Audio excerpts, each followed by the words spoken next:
Alright, welcome back guys to my TNA Slammiversary 2012 pay-per-view review. And I have to say, myself, a lot of other people went into the show with very low expectations because of the lack of build and some other things, and matches seeming like they were just thrown together on the show, and they were, but still, this show was great. This show really delivered, and there was something good in every single match. Even Garrett Devon, I have to say, even though I didn't care much for it, the crowd was into it and it helped the match. The crowd tonight was tremendous. They were in Arlington, Texas. Huge crowd of people. I read online that it was about, the place seated 6,000 and they had 5,000 for sure, and there wasn't much papering, if any. So that's a good crowd to have, and it really helped. The entire night, the crowd was into every single thing. And like I said, the worst match was probably the Garrett Devon match, and they were even into that. So yeah, I really have to give them credit for this show. It delivered, and I was very surprised. And I'm not going to lie and say I didn't like the show, but it was a really good pay-per-view. So, actually, I heard online before that they had a meet and greet, and not a lot of people showed up for that. It was supposed to go from like 7 to 9 and ended around 8 or 7:45 or something. So I was hearing that and I was like, oh man, this show, you know, it just gets worse and worse, and it just blew me away with how great these matches were. And even though a lot of them were thrown together, it still delivered for me.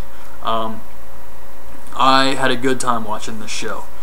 So yeah, it started off, they had a cool opening, a 10-year anniversary video. Hogan comes out, he puts over the anniversary, says he likes pushing buttons, and he makes the next match Austin Aries versus Samoa Joe for the title. Samoa Joe versus Austin Aries happens immediately and was an awesome match. Great opening match. Aries actually hits a 450 on Joe, but Joe kicks out. A lot of near falls in this one. Joe looked great. He didn't just go out there and job. He looked like a monster against Aries. Aries actually wins with the Brain Buster. He was able to get Joe up for it.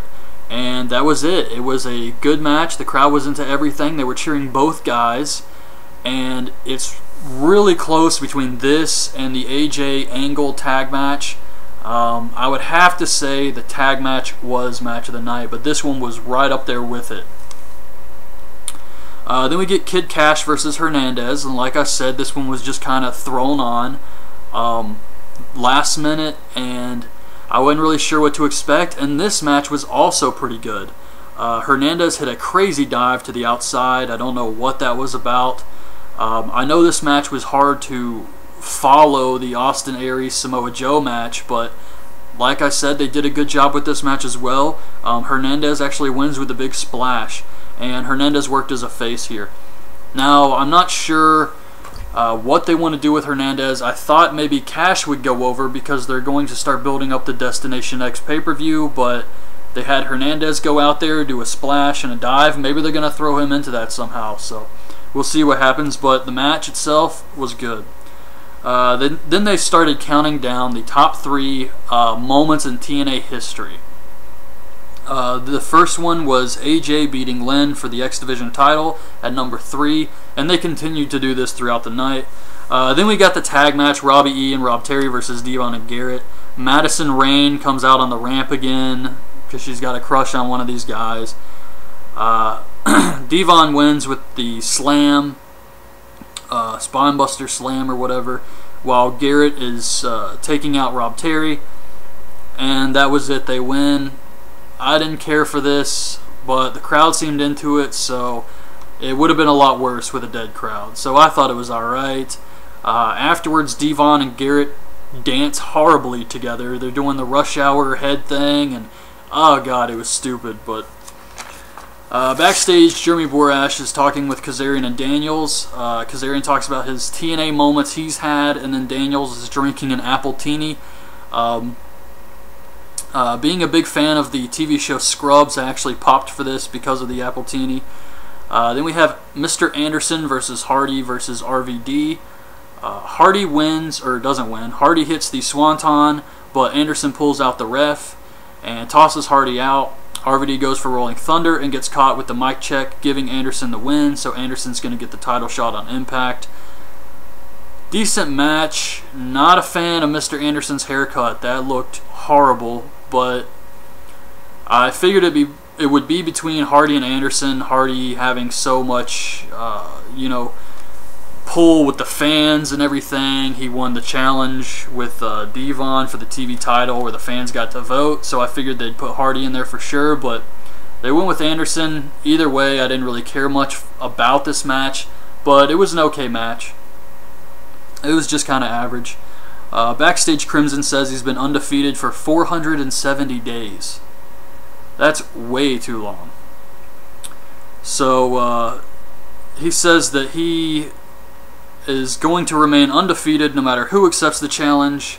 So he comes out, he gets some heat by putting down the fans, putting down their sports teams, and then who accepts the challenge but James Storm. This was awesome. This was a really cool moment. I know a lot of people were saying King Mo. I was saying Matt Morgan. Some people were saying Jeff Jarrett.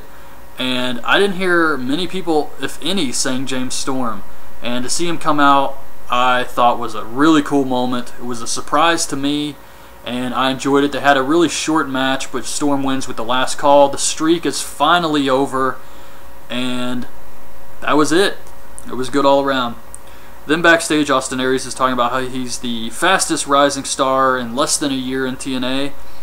The second greatest moment in TNA history is Hulk Hogan joining. Bad choice, this one here. Okay, so then we get Dixie. She comes out. She trips on her own shoes. I thought that was funny. She says it's the largest live crowd in the U.S. for TNA ever. She has all the wrestlers come out on the ramp, the refs, the knockouts. She announces the first person in the Hall of Fame is going to be, and then they play a video package of Sting. Fans chant yes. Dixie says the formal celebration will be at Bound for Glory. Sting says he wasn't prepared, which I actually believe. He looked like he was legit surprised. There was a moment where, I don't know what he said to Dixie, but she said just a minute, and she let the fans continue chanting. So I think he was legit surprised by this. The announcers were putting it over that nobody knew. However, the people in the video package, unless they were told this was for a DVD or something, they knew. And it was like Devon, Crimson, AJ, a bunch of guys, Hogan. So those people probably knew, but I think Sting was legit surprised here, and it came off really cool. He thanked the fans, all the wrestlers, and this was good. I have to say, some people may complain about this, and I thought it would be Jeff Jarrett. He would make the most sense. However, Sting does deserve this. He has never been in a Hall of Fame before, and he deserves to be in a Hall of Fame. If only because when I was growing up, you had your main guys. You had Hogan, you had Macho Man, and you had Sting. He was right up there with all the others, and I think he deserves to be in a Hall of Fame. And the fact that he's not in any Hall of Fame makes me okay with this. I thought it was fine. However, the only thing I did have a problem with was when she said the formal ceremony would be at Bound for Glory. Well, then why even do it at all? Why not just wait until Bound for Glory? It just made it feel... when he first came out, he's watching himself on the video package. It was a really cool moment, and hearing all his peers talking about him. But then when she says the formal celebration, it's like, this is just the, whatever. And, I mean, I guess it's okay, Bound for Glory, 10th anniversary, they wanted to do it now, or Slammiversary. So, I mean, I kind of get where they're going with this, but... yeah, there was just a few things, and I guess if I really wanted to nitpick, I could say that Dixie was telling everybody how Sting came and really helped grow TNA, and he said he would help him for a little while, and then he wanted to leave, and they kept asking him every year, and he kept coming back. Well, that kind of makes it sound like he didn't want to be there. And I'm not complaining about this because I'm glad Sting went in. I'm completely fine with that. I'm just nitpicking here, but... that makes it sound like he didn't even want to be there. And you have a guy like AJ Styles who's been there since day one, Jeremy Borash, Jeff Jarrett, all these names who wanted to be there with TNA, and Sting basically, alright, I'll come back another year, but this is it. Alright, I'll come back another year.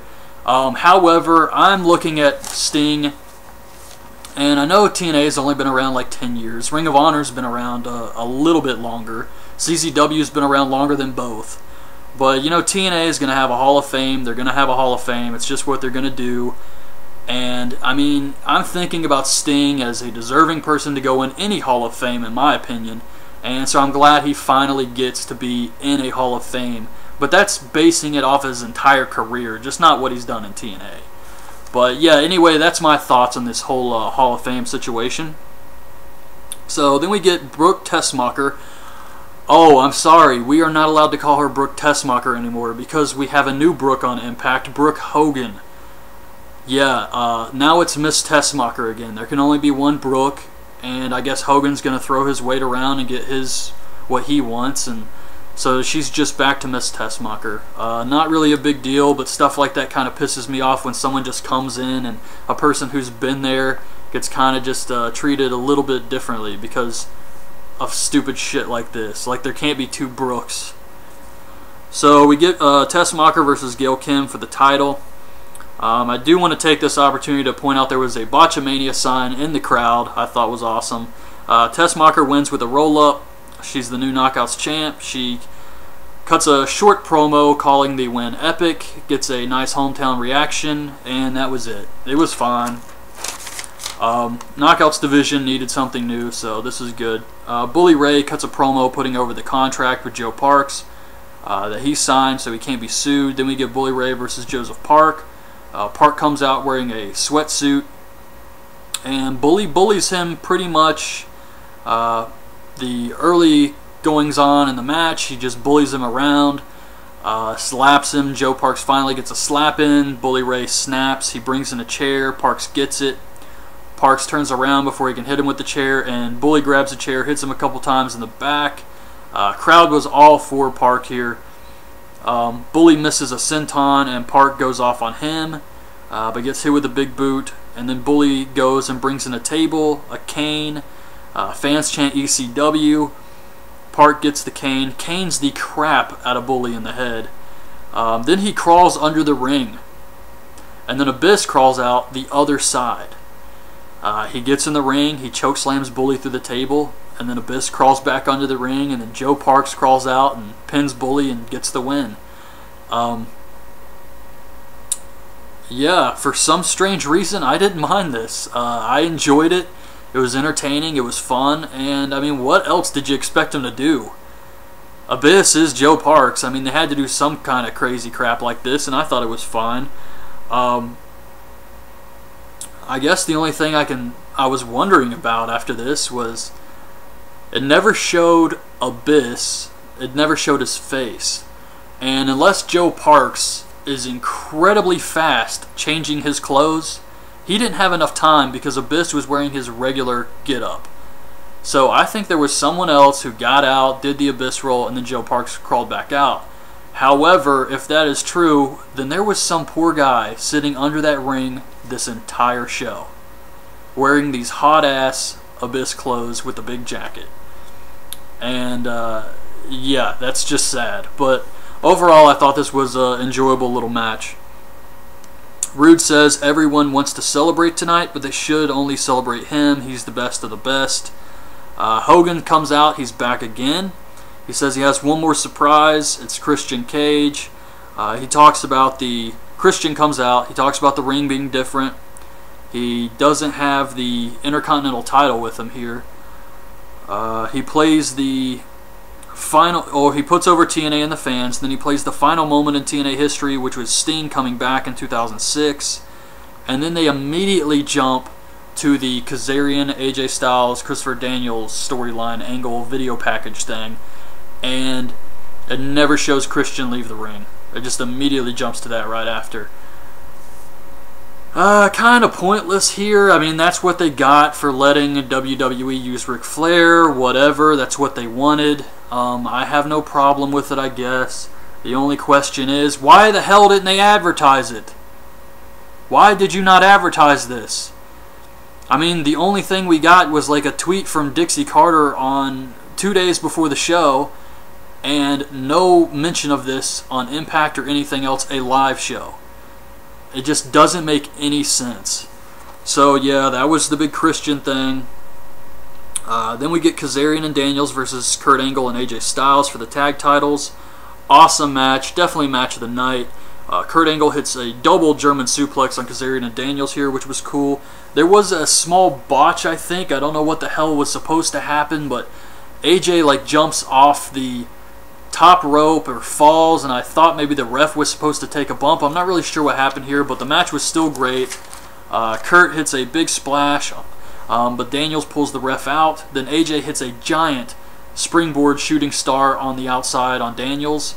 That was amazing. And Kazarian eventually taps to a grapevine, I guess is what they were calling it, even though he was right in front of the ropes. But he taps out, so we get new tag champs.